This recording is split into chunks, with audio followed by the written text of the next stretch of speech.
పుట్టిన ప్రతి మానవుడికి కూడా మంచి ఏంటో చెడు ఏంటో తెలుసు. ఏ పుస్తకం చదవాల్సిన అవసరం లేదు. ఇది మంచి, ఇది చెడు, ఇది మానవత్వం, ఇది మానవత్వం కాదు, ఇది నీతి, ఇది ఎవరు చెప్పారు? దేవుడే ఆ ఆత్మను తీర్చిదిద్దాడట. ప్రతి ఆత్మ కూడా తెలిసేలా చేశాడు. ఆపై దానికి సంబంధించిన మంచి చెడులను దానికి తెలియచేశాడు. మంచి చెడు చెప్పాడు.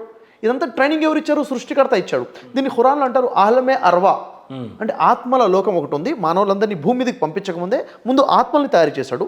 ఆత్మల లోకంలో నిలబెట్టి దేవుడు సృష్టికర్త ప్రశ్నించాడు, అలస్తు బిరబ్బికుం, నేను మీ ప్రభువును కానా అన్నప్పుడు ప్రతి ఆత్మ సమాధానం చెప్పింది, హాలు బలా, నిశ్చయంగా నువ్వే మా ప్రభువు. అక్కడే ట్రైనింగ్ అయింది. మంచి ఏంటో చెడేంటో ఆత్మగా నేర్పించేశాడు.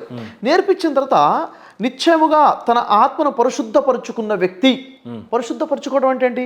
వచ్చే చెడు ఆలోచనలు, ఇది చెడు కాబట్టి చెడుకు దూరంగా ఉండడము, సఫలుడైపోయాడు. అవునా లేదా? ఎవరైతే అణిచివేసుకున్నాడో, అంటే తన మనసు ఇది తప్పురా తప్పురా అని చెప్తూ ఉంటుంది లోపల నుంచి, అయినా కానీ అణిచేసుకుని తప్పు చేసేసాడు, వాడు విఫలుడైపోయాడు.